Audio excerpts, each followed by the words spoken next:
आज हम the mermaid नामक एक रोमांटिक फंतासी मूवी के बारे में बात करेंगे। मूवी की शुरुआत हमें देखते हैं कि मनुष्य पर्यावरण को प्रदूषित कर रहे हैं और सभी प्रजातियों को उनके घरों को नष्ट करके मार रहे हैं। अमीर लोगों का एक समूह ग्रीन गल्फ नामक एक द्वीप को खरीदने के लिए बोली लगा रहा है। कई प्रतियोगिताओं में बढ़ोतरी के बाद कीमतें हास्यास्पद हो जाती हैं, लेकिन लियू नामक एक बिजनेसमैन $20 बिलियन से अधिक का भुगतान करने के लिए सहमत होने के बाद जगह खरीदने में सफल हो जाता है। सभी व्यवसायी लियू के घर इकट्ठा होते हैं, एक के बाद एक अपनी फैंसी कारों के साथ में दिखाई देते हैं, जिनमें चेन नामक एक अरबपति भी शामिल है जो आयरन मैन के वॉलमार्ट संस्करण जैसा दिखता है। लियू घर में सभी का स्वागत करता है, लेकिन जल्द ही लियू को पता चलता है कि पूरी बोली उस आदमी को बहुत सारा पैसा गंवाने के लिए एक चाल थी, क्योंकि यह द्वीप एक संरक्षण क्षेत्र है और यहाँ कई डॉल्फिन हैं, जिससे रियल एस्टेट का निर्माण असंभव हो जाता है। जब वे अपने प्रतिद्वंद्वी के दुर्भाग्य पर हंस रहे होते हैं तो लियू बताता है कि उसने वास्तव में यह साबित करने के बाद निर्माण की अनुमति प्राप्त की थी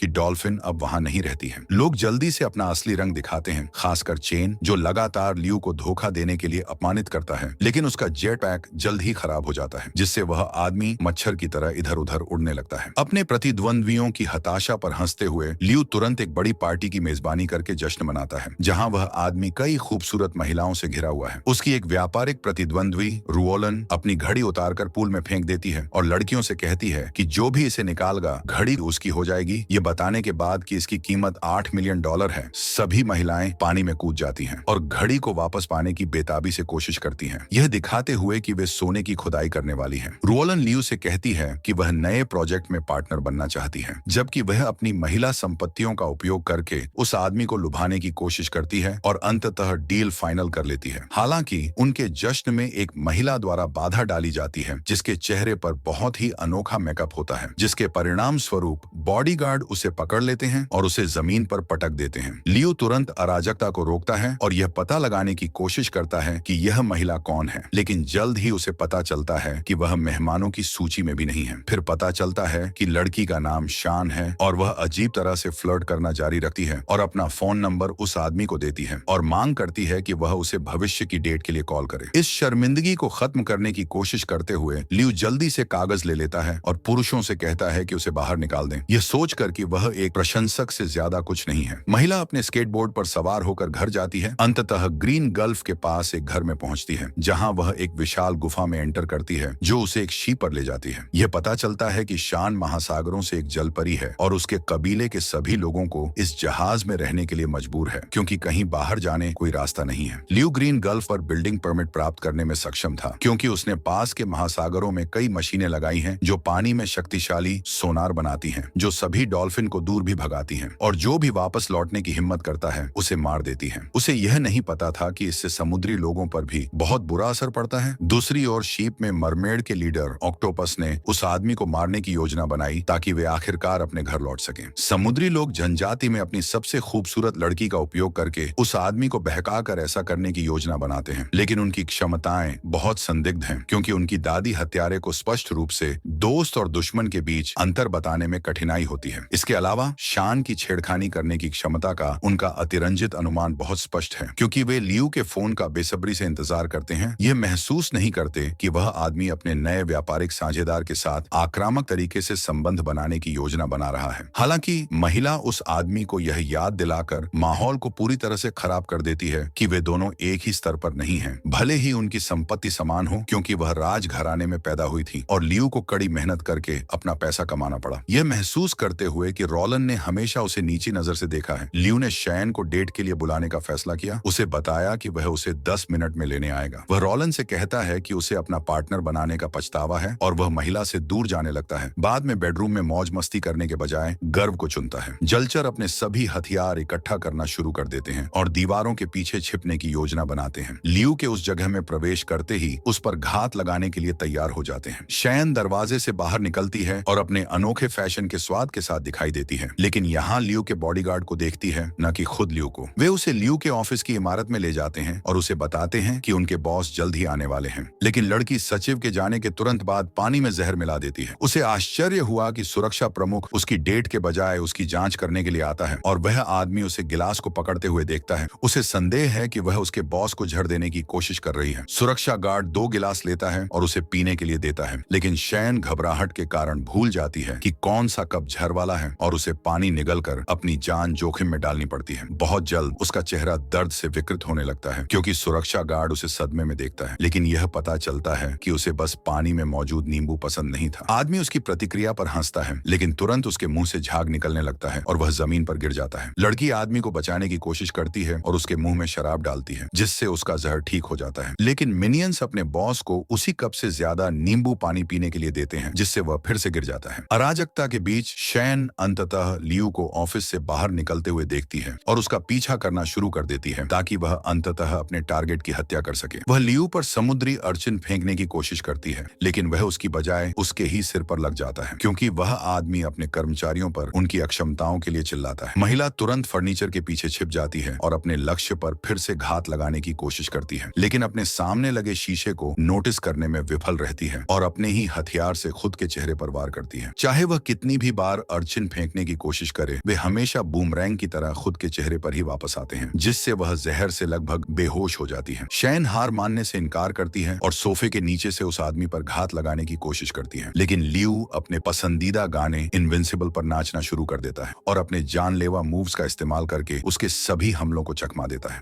वह अंततः महिला के हाथ पर पैर रखता है, जिससे उसे बहुत दर्द होता है, जबकि वह संगीत के साथ साथ थिरकता है। जल परी उसे अपनी पूरी ताकत से छुरा घोंपने की कोशिश करती है, लेकिन खुद को छुरा घोंप लेती है क्योंकि वह आदमी वास्तव में अजेय प्रतीत होता है। जब लियू अंततः महिला की ओर पीठ करता है तो शैन अपने छोटे अर्चिस को झटकती है और अपने लक्ष्य पर हमला करती है, लेकिन उसके चेहरे पर गोल्फ क्लब से चोट लगती है क्योंकि वह आदमी लड़की को फर्श पर देखकर चौंक जाता है। वह एक बार फिर से आदमी से फ्लर्ट करने की कोशिश करती है, लेकिन लियू केवल उसे छोड़ना चाहता है। महिला पर ढेर सारा पैसा फेंकता है, यह सोचकर कि वह बस यही चाहती है। उसे आश्चर्य होता है कि लड़की उसके सारे पैसे लेने से मना कर देती है और उसे और भी उलझन में डाल देती है क्योंकि वह पहले कभी उसके जैसी किसी लड़की से नहीं मिला है। जब वह आदमी हताश होकर जाने वाला होता है तो वह जल्दी से महिला की ओर मुड़ता है और ऐसा अभिनय करना शुरू कर देता है जैसे वह प्यार में है, रॉलन के लिए दिखावा करने की कोशिश कर रहा है जो अभी अभी आई है। लियू शैन को अपनी बाहों में ले लेता है और अच्छा समय बिताने का नाटक करता है, जबकि रॉलन अपनी जहरीली आंखों से लड़की को घूरती है जो ईर्ष्या से भरी हुई है। जल परी लियू को रात के खाने के लिए ले जाने का फैसला करती है, लेकिन आदमी हैरान रह जाता है कि वह उसे सड़क पर एक रेस्टोरेंट में ले गई जहां उसने किसानों के लिए बनी चीज खाने से इनकार कर दिया। हालांकि आदमी अपनी भूख को रोक नहीं पाता है और लड़की के साथ मुर्गियों को खाना शुरू कर देता है, यह महसूस करते हुए कि भोजन वास्तव में कितना अच्छा है। आश्चर्यजनक रूप से लियू खाना खत्म करते ही अपने बचपन को याद करते हुए रोने लगता है और कहता है कि जब उसका परिवार बहुत गरीब था और उन्हें मुर्गियों को चुराना पड़ता था जिनका स्वाद बिल्कुल इसी तरह का होता था। उस दिन से उसने कसम खाई कि वह दुनिया का सबसे अमीर व्यक्ति बन जाएगा और फिर कभी ऐसा दुख नहीं झेलेगा। लेकिन शैन को लगता है कि उस आदमी के लक्ष्य बहुत ही मूर्खतापूर्ण है। वह लियू से कहती है कि पैसे का कोई मूल्य नहीं है अगर एक दिन ग्रह पर साफ पानी की एक बूंद या साफ हवा की एक सांस भी नहीं रह जाएगी। आदमी उसके आदर्शवाद से प्रभावित होता है और उसे $1 मिलियन का अंतिम चेक लिखता है, लेकिन शैन उस कागज को आग में फेंक देती है, ये दावा करते हुए कि पैसे का उसके लिए कोई मतलब नहीं है और वह यहाँ केवल इसलिए है क्योंकि वह उसे पसंद करती है। शैन उस आदमी के लिए गाना शुरू करती है और लियू को जल्द ही पता चलता है कि महिला का वही स्वर है जो उसे पसंद है, जिससे वह भी गाने लगता है। लड़की उनकी युगलबंदी में इतनी खो जाती है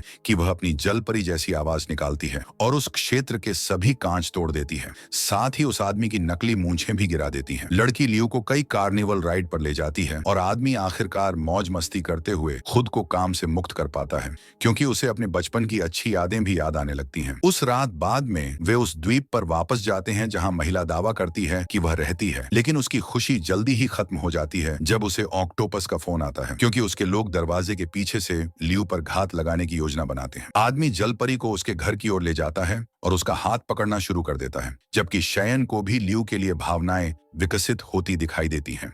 महिला द्वारा दरवाजा खोलने से पहले वह लियू से पूछती है कि अगर उसके पास जीने के लिए बस यही पल होता तो वह क्या देखना चाहता, और आदमी तुरंत जवाब देता है कि वह सिर्फ उसे ही देखेगा। लियू के जवाब से शयन भावुक हो जाती है और अपने कपड़े उतार देती है। यह दिखाने की कोशिश करती है कि वह एक जलपरी है, लेकिन आदमी रोशनी के बिना कुछ भी नहीं देख पाता और सुझाव देता है कि वे अंदर चले जाएं ताकि वह उसकी ठीक से जांच कर सके। शयन मुस्कुराती है और कमरे में चला जाती है और दरवाजा बंद करके उस आदमी की जान बचाती है, लेकिन लियू को लगता है कि महिला उसे पाने के लिए मुश्किलें खड़ी कर रही है। ऑक्टोपस इस बात से नाराज है कि उनका लक्ष्य जाहिर तौर पर भाग गया है, लेकिन शैन को तुरंत लियू का एक और फोन आता है जिसमें उसे दूसरी डेट पर जाने के लिए कहा जाता है। यह सुनकर मर्पियल्स लियू की मौत के लिए नारे लगाने लगते हैं, लेकिन शैन अपने मिशन को लेकर स्पष्ट रूप से बहुत उलझन में है। अगले दिन लियू महिला को एक सुशी रेस्टोरेंट में ले जाता है, जबकि ऑक्टोपस शेफ का भेष बदलकर उस आदमी को मारने की योजना बनाता है। लेकिन इससे पहले कि वह ऐसा कर पाता, कई बॉडीगार्ड आ जाते हैं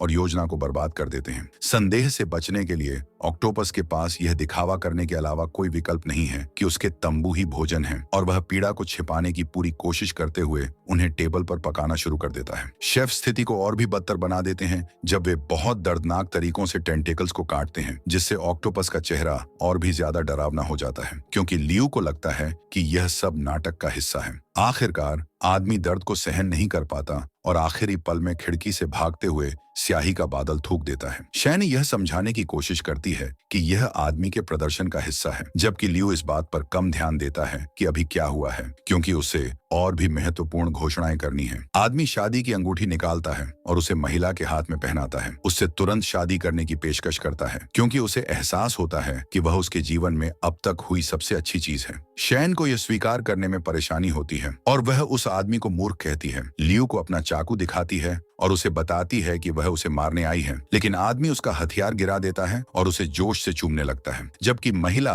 परस्पर विरोधी भावनाओं से रोती है। उनके आलिंगन को रॉलन द्वारा तुरंत बाधित किया जाता है, क्योंकि वह कमरे में चली आती है, जिससे शैन को शर्मिंदगी से बाहर निकलने के लिए मजबूर होना पड़ता है। महिला लियू पर किसी और से प्यार करने के लिए गुस्सा है, लेकिन आदमी को उसमें कोई दिलचस्पी नहीं है और वह मांग करता है कि वह अब से उसका पीछा करना बंद कर दे। उस रात बाद में ऑक्टोपस गुस्से में है कि वे एक बार फिर अपने लक्ष्य को मारने में विफल रहे, और उसे संदेह होने लगा कि शैन वास्तव में प्यार में पड़ गई है। हालांकि महिला आरोप से इनकार करती है। ऑक्टोपस चाहता है कि वह उसकी आंखों में देखे और कसम खाए, लेकिन यह मुश्किल हो जाता है क्योंकि दादी सीलिंग फैन चालू कर देती है, जिससे आदमी हताशा में चक्कर खा जाता है। हालांकि उनकी बहस बाहर से दस्तक से बाधित होती है और शैन दरवाजा खोलती है, केवल यह देखने के लिए कि लियू माफी मांगने आया है। आदमी जलपरी की मछली की पूंछ को नोटिस करता है और कमरे में कई अन्य मत्स्यांगनाओं को देखता है, लेकिन भागने से पहले ही उसे पकड़ लिया जाता है और बेहोश कर दिया जाता है। जब आदमी जागता है, ऑक्टोपस उस पर गुस्से से चिल्लाता है और उसे सभी पीड़ितों को दिखाता है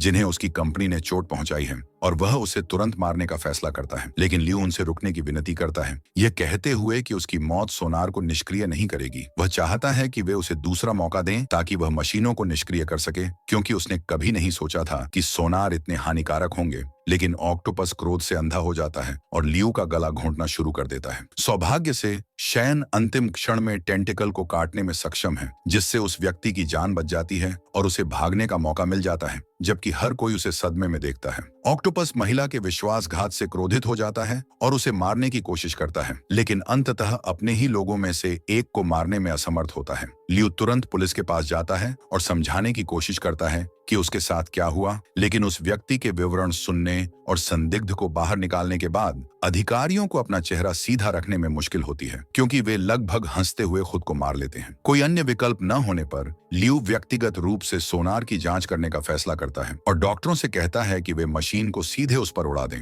एक शक्तिशाली शॉक वेव उस व्यक्ति की ओर बढ़ती है और उसे बहुत दर्द होता है, जिससे लियू जल्दी से जमीन पर गिर जाता है और उसे रोकने के लिए चिल्लाता है। डॉक्टर ने उसे बताया कि उन्होंने मशीन की केवल 10% शक्ति का उपयोग किया है, जिससे वह आश्चर्यचकित हो गया। लियू ने जो नुकसान किया है उसे महसूस करते हुए उसने तुरंत बोर्ड के सदस्यों से कहा कि उन्हें सोनार का उपयोग बंद करना होगा, लेकिन सभी लोग असहमत थे क्योंकि निर्माण पहले ही शुरू हो चुका था। रॉलन भी वहां पहुंच जाती है और बोर्ड के सदस्यों की शिकायतों को सुनने के बाद महिला अप्रत्याशित रूप से लियू से सहमत हो गई और सोनार को बंद करने का आदेश दिया। आखिरकार खतरनाक हथियारों को बंद करने के बाद रॉलन योजना में अचानक बदलाव के पीछे के कारणों को जानना चाहता है। यह सोचकर कि महिला उसके पक्ष में है, लियू उसे समुद्री लोगों के बारे में सब कुछ बताता है और कैसे वे कंपनी के सोनार के कारण द्वीप पर फंस गए हैं। हालांकि रॉलन इस जानकारी से बिल्कुल भी हैरान नहीं है, क्योंकि वह बताती हैं कि उनकी टीम लंबे समय से जलपरियों के अस्तित्व की खोज कर रही है। वास्तव में उन्हें पहले से ही जलपरियों के कई शव मिल चुके हैं और अब वे जीवित नमूने प्राप्त कर सकते हैं, जिसके परिणाम स्वरूप उनकी कंपनी अकल्पनीय प्रॉफिट होगा। यह महसूस करते हुए कि महिला है खून की प्यासी, लियू तुरंत शैन को फोन करने की कोशिश करता है, लेकिन वह फोन नहीं उठाती। कोई और विकल्प न होने पर वह आदमी जल्दी से जलपरी के स्थान की ओर चला जाता है। उसी समय रोलन अपने सभी आदमियों को द्वीप की ओर जाने के लिए कहती है, क्योंकि वे सभी जलपरियों को जानवरों की तरह पकड़ने और मारने की तैयारी कर रहे हैं। भाड़े के सैनिक नाव के अंदर पहुंचते हैं और पाते हैं कि जगह पूरी तरह से खाली है, लेकिन पानी में गोता लगाने के बाद उन्हें जल्द ही पता चलता है कि उनके सभी लक्ष्य पूल के अंदर छिपे हुए हैं। आदमी जल्दी से अपनी बंदूकें तानते हैं और बिना किसी दया के उग्र रूप से गोली चलाना शुरू कर देते हैं, जिससे कई जलपरियों को गंभीर चोटें आती हैं और पानी लाल हो जाता है। बहुत जल्द पीड़ितों को छिपने की जगह से बाहर निकलने के लिए मजबूर होना पड़ता है, क्योंकि वे गोलियों से बचने की पूरी कोशिश करते हैं, लेकिन परिणाम स्वरूप सतह पर फंस जाते हैं। मनुष्य जलपरी के प्रति कोई सहानुभूति नहीं दिखाते हैं और अपने लक्ष्यों को काटना शुरू कर देते हैं। उन्हें मछलियों की तरह पकड़ते हैं। शैन पानी से बाहर कूदती है और उड़ते हुए हथियारों से बचने की कोशिश करती है, लेकिन वह जल्दी ही अपने पीछे भाग रहे लोगों की विशाल संख्या से घिर जाती है। सौभाग्य से ऑक्टोपस उसे पकड़े जाने से बचाने में कामयाब हो जाता है, क्योंकि वह उसे अपने तंबुओं का उपयोग करके पकड़ लेता है और उसे नाव से दूर फेंक देता है, जिससे वह सीधे झरने की ओर चली जाती है। हालांकि जलपरी भागने में विफल हो जाती है, क्योंकि वह एक विशाल जाल में फंस जाती है और मनुष्यों द्वारा कई बार उस पर प्रहार किया जाता है, जिससे वह जमीन पर गिर जाती है। कई मनुष्य लड़की को मारने के इरादे से उस पर हमला करते हैं, लेकिन एक बड़ी लहर हमलावरों पर हमला करती है और उन्हें पानी में गिरा देती है, जबकि बड़ी जलपरी अपने लोगों को बचाने के लिए आती है। अपनी विशाल पूंछ उठाती है और जबरदस्त बल का उपयोग करते हुए पानी पर प्रहार करती है, जिससे तालाब में विशाल लहरें उठती हैं जो मनुष्यों को पूरी तरह से निगल लेती हैं। बुजुर्ग भाड़े के सैनिकों पर पानी फेंककर उन पर हमला करना जारी रखती है, लोगों को दीवारों की ओर भेज देती है और उन्हें बहुत आसानी से अक्षम कर देती है। अंततः सभी दुश्मनों को मार गिराती है। इससे पहले कि वह आराम कर पाती, दुश्मनों में से एक ने जलपरी पर ग्रेनेड दागा, जिससे वह नाव के पार उड़ गई और समुद्र में गिर गई। बुजुर्ग को यह जानकर आश्चर्य हुआ कि सोनार अब काम नहीं कर रहे हैं और वह अपने लोगों को समुद्र की ओर भागने के लिए कहती है, जिसके परिणाम स्वरूप बचे हुए लोग अंततः बच निकलते हैं। शयन भी समुद्र की ओर भागने की कोशिश करती है, लेकिन जल्दी ही एक हुक द्वारा उस पर हमला कर दिया जाता है, जो उसे भागने से रोकता है। जलपरी नावों से दूर भागने की कोशिश करती है, लेकिन फ्लोटर्स उसे और गहराई में गोता लगाने से रोकते हैं और अंततः वह रोलन के हेलीकॉप्टर द्वारा पकड़ी जाती है। महिला शयन पर रॉकेट लॉन्चर से निशाना साधती है और मिसाइल दागती है, जिससे पानी के नीचे एक बड़ा विस्फोट होता है और जलपरी सतह पर आ जाती है, जबकि हमले से उसका शरीर गंभीर रूप से घायल हो जाता है। भाड़े के सैनिक जल्दी से लड़की को घेर लेते हैं, जबकि रोलन अपने आदमियों से लक्ष्य को मारने के लिए कहती है, अपने बॉयफ्रेंड को चुराने का बदला लेने की कोशिश करती है। उसी समय लियू ट्रैफिक में फंस जाता है और मदद के लिए पुकारने की कोशिश करता है, लेकिन उसके आदमी भी उसी तरह भीड़ भाड़ में फंसे होते हैं। आश्चर्य की बात यह है कि लियू अपने एक व्यापारिक प्रतिद्वंद्वी को देखता है, जिसके पास जेट पैक है, और आखिरकार उसे इस पागलपन से बाहर निकलने का रास्ता मिल जाता है। इससे पहले कि भाड़े के सैनिक अपना हथियार चला सकें, लियू सुपर हीरो की तरह जलपरी को बचाने के लिए उड़ता है और सभी लोगों को रुकने के लिए कहता है, लेकिन रोलन बंदूक पकड़ लेती है और बिना किसी हिचकिचाहट के गोली चलाती है और जेट पैक को नष्ट कर देती है, जबकि लियू अपने दोस्त की रक्षा करने की कोशिश करता है। वह जलपरी को लेकर समुद्र की ओर तेजी से भागता है, लेकिन रोलन अपनी बंदूक से तीर चलाती रहती है और उस आदमी को कई बार मारती है। लियू गंभीर रूप से घायल होने के बावजूद अपने दोस्त को छोड़ने से इनकार करता है और अंततः वॉकअवे के किनारे तक पहुंच जाता है। वह जलपरी को पानी के अंदर छोड़ने में कामयाब हो जाता है, लेकिन अंत में घावों के दर्द से गिर जाता है। अब पुलिस उसकी मदद के लिए दौड़ती है। कुछ समय बाद एक लेखक लियू के घर के अंदर आता है और लियू का इंटरव्यू लेना शुरू करता है और जलपरी के बारे में सच्चाई जानने की कोशिश करता है, लेकिन आदमी बस हंसता है और उसे बताता है कि ये केवल लोगों द्वारा बनाई गई परिघटनाएं हैं। हालांकि लियू ने जल्दी ही खुलासा किया कि वह अब सिंगल नहीं है और वर्तमान में शयन से विवाहित है, जो पूरी तरह से एक इंसान की तरह भेस बदलने में सक्षम है। दोनों महासागरों में गोता लगाते हैं और जलपरी अपने पति को अपनी दुनिया के अंदर के अजूबे और सुंदरता दिखाती है, क्योंकि वह आखिरकार अपने लोगों के साथ है। तो आप लोग इस फिल्म के बारे में क्या सोचते हैं, मुझे नीचे कमेंट में बताएं।